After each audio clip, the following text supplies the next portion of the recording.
everyone, my name is Salakshi Kadam. Welcome to my channel. This video is specially for all students who have entered in the 11th grade and are willing to prepare for their NEET and JEE examination. So in this video, we will be discussing what are the mistakes you should avoid as an 11th grader. So let's begin with the video. So the very first mistake which every student do in the beginning of the 11th grade is copying the topper. By copying the topper, you cannot be the topper. Every student just entered in 11th grade by dreaming of AIIMS Delhi or IIT Mumbai, which is absolutely right. There's nothing wrong in that.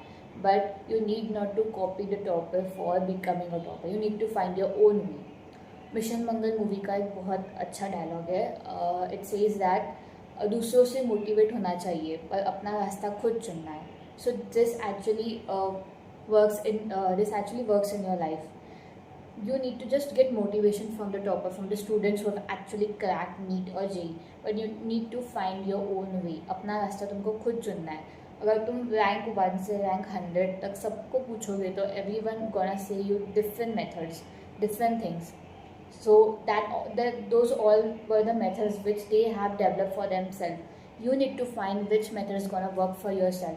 By copying them, this is not gonna work. अगर कोई student है वो topper and he studying for 12 hours, so if you will study for 12 hours and you will be a topper, that's not gonna work. अगर तुम 12 घंटे पढ़ोगे तो तुम टॉपर बन जाओगे, ऐसा नहीं होगा.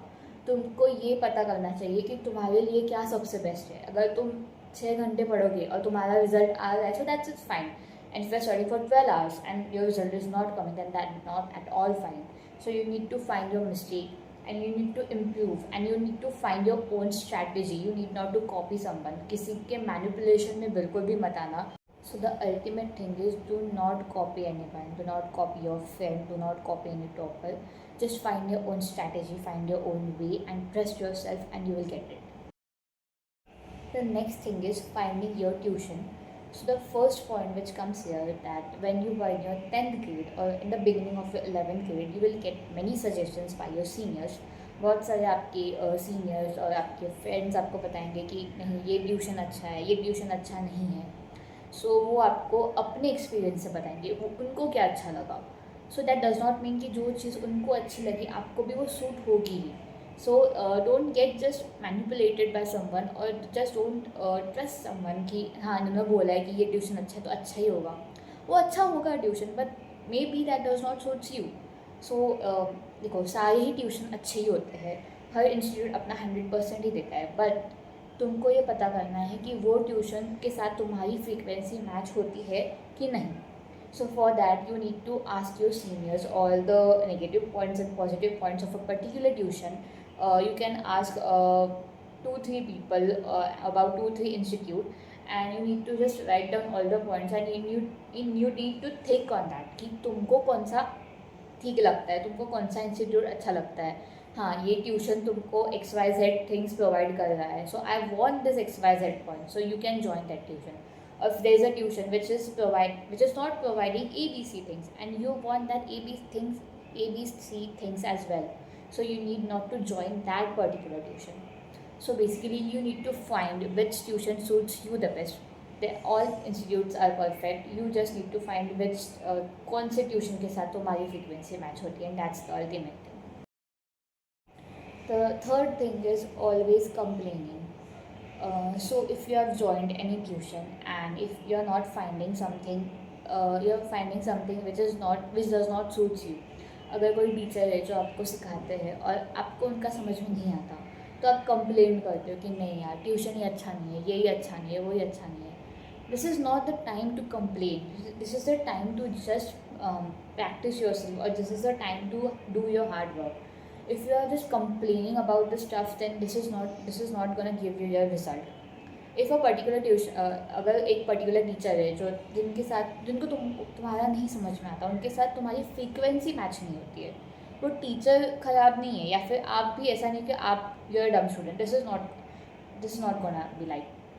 तुम्हारे और उनकी फ्रीक्वेंसी मैच नहीं होती है, तो तुमको ये देखना है कि फॉर एग्जांपल वो टीचर कोई भी एक सब्जेक्ट सिखाता है तो तुमको उसका अल्टरनेटिव ढूंढना है. ऑनलाइन बहुत सारे ऑप्शन है. अगर तुम्हारा ट्यूशन है ऑफलाइन ट्यूशन में। तो तुमको तुम्हारे पास ऑनलाइन बहुत सारे ऑप्शंस होते हैं, तो तुमको ये देखना है कि नहीं आज ये उस टीचर ने ये सब्जेक्ट सिखाया है, उस टीचर ने ये टॉपिक सिखाया पर मुझे समझ में नहीं आया, तो तुमको उसका ऑनलाइन उसी डे सेम डे घर आके देखना है कि नहीं ऑनलाइन में उसका क्या है, उसका कॉन्सेप्ट क्लियर करना है, उसको उसी डे एकदम क्लियर कर देना है, उसका बैकलॉग नहीं रखना है।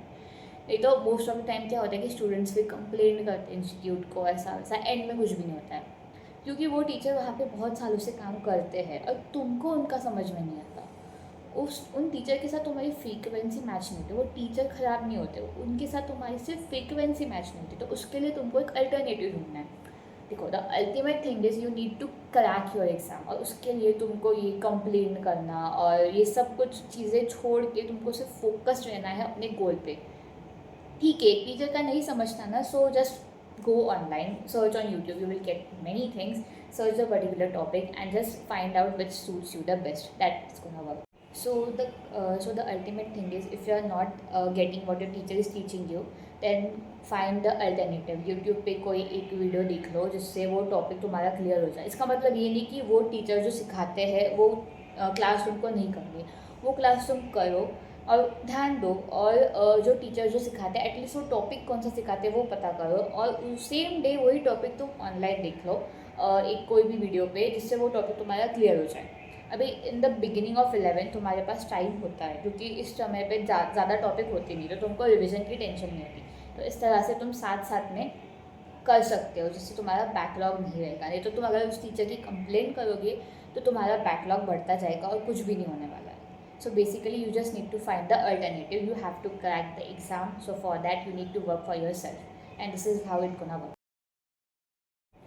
The fourth thing is backlogs. So at this point तुम्हारे summer vacations है, so your tuition must have started in April, so you must थोड़ा कुछ तुमको सिखाया होगा, तो अभी तुमको जो भी सिखाया है उसको रिवाइज़ करना है, 100% वो चीज़ को क्लियर करना है, सो दैट अब जब तुम्हारे ट्यूशन स्टार्ट होंगे सो तुम एक फ्रेश स्टार्ट के साथ जाओगे, तुम्हारा 100% जो भी ट्यूशन में अब तक सिखाया है वो हो गया है और अब तुमको आगे जाना है। So the thing is that many students keep their backlogs. They do not complete the work on the same day and they will end up having a lot of backlogs, and in their 12th grade they're suffering from lack of concept, और उनका बहुत सारा backlog होता है, फिर revision नहीं होती, फिर मार्क्स नहीं आते, and this is a loop. So you need not to enter in this loop. You need to just study what teacher have taught in the tuition. उसको तुम 4-5 घंटे में, 3-4 घंटे में भी ख़त्म कर सकते हो, मतलब जो सिखाया उसको पढ़ लो, MCQ सॉल्व कर लो, रिवाइज करो, and you will be really fine. This is how it is. So you need to solve the MCQs, you need to solve on the same day, so this तुम्हारा backlog नहीं रहेगा, and you will be with your teacher and you can connect with your teacher by this method. So this is how it gonna